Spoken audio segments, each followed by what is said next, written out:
Hello दोस्तों, तो केना छी अहाँ सबके स्वागत करै छी एक और नया वीडियो में। तो आइ अहाँ सबके देखाबऽ जा रहल छी आलू के मोटका भुजिया केना बनै छै।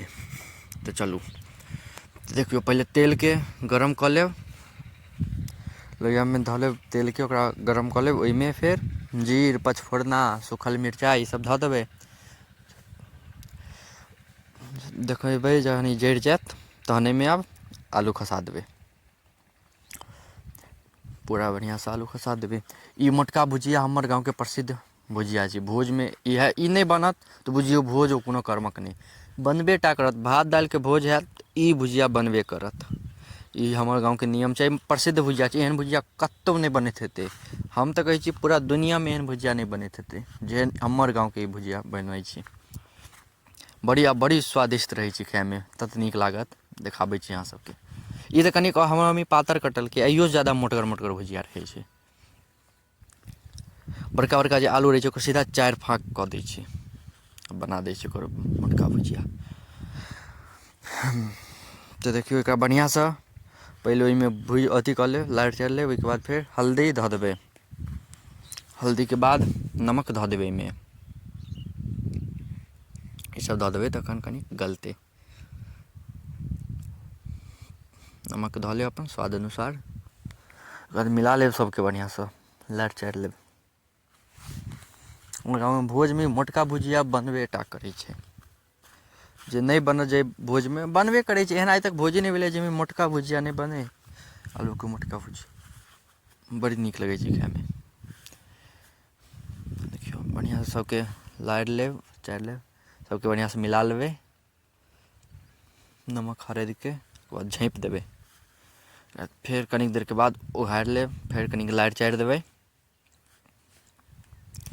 5 मिनटके 10 मिनटके बाद झाँपि कऽ फेर उघारि लेब, लारि चारि देबै। ओहिमे आब जे मसाला खसाबऽके रहत से खसा देबै।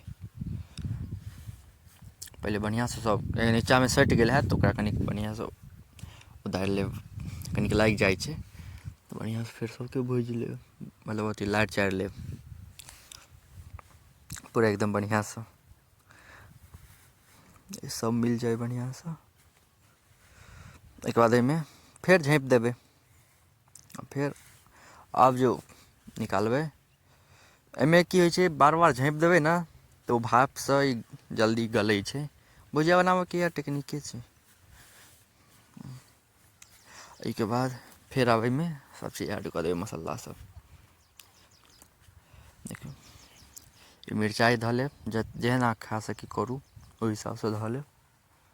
ओहिके बाद ई धनिया पाउडर धऽ लेब। आब जे डलत ई छै हमर सबके अथी की कहै छै स्पेशल मसल्ला। स्पेशल मसल्ला छै, अहाँसब गरम मसल्ला डालि लेब, ई हमर सबके स्पेशल मसल्ला। ओहिके बाद ऊपरसँ कनि कम लागत तेल तऽ कम तेल धऽ देबै। ओकर बाद फेर बढ़िआँसँ सबके मिला लेब, सबके पूरा बढ़िआँसँ मिला लेब जे सब मिल जाए, एकोटा छूटै नहि।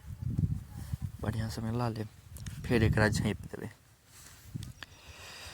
अहाँसब बताउ केहन लगैए अहाँ सबके जे हम वीडियो रोज डालै छी मिथिलासँ जुड़ल वीडियो। कमेन्टमे जरूर बताएब अहाँसब केहन लगैए वीडियो अहाँ सबके। मिथिलासँ जे भी जुड़ल रहै छी वीडियो, हमर घरके अगल बगलमे जे भी किछु होइ छै हम से जरूर डालब। हम रोज वीडियो डालै छियै 9:01 भोरके, सुबहके 9:01। अहाँसब एनाहिए देखैत रहिऔ, कनिक सपोर्ट करिऔ। बढ़िआँसँ लारि चारि लेब, फेर एकरा झाँपि देबै। फेर 5-10 मिनटके बाद फेर उघारि कऽ फेर लारि चारि लेब। देखियौ फेर बढ़िआँसँ लारि चारि लेब। एहिमे मेन इएह रहै छै कए बेर झाँपू कए बेर उघारू, किएकि गलै छै ओनाही बढ़िआँ। झाँपि देबै ने तऽ बढ़िआँसँ गलत,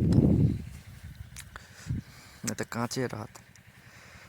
झाँपि कऽ 5-10 मिनट झाँपल रहऽ देबै, फेर उघारि कऽ फेर एना लारि चारि देबै, फेर 5-10 मिनट झाँपि देबै, फेर उघारि कऽ फेर एना लारि चारि देबै।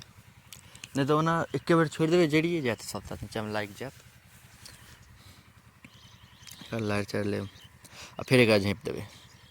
5-10 मिनट बाद फेर एकरा अथी कहै छै बर्तन हटा देबै आ फेर लारि चारि देबै, भऽ गेलै। इएह छै मोटका भुजिया बनाबऽके आसान तरीका और देसी तरीका। तो एते देर तक देखो के लिए अहाँ सबके धन्यवाद। नीक लागे तो लाइक कमेंट शेयर सब्सक्राइब कऽ देब और कमेंट में जरूर बताएब केहन लागल अहाँ सबके।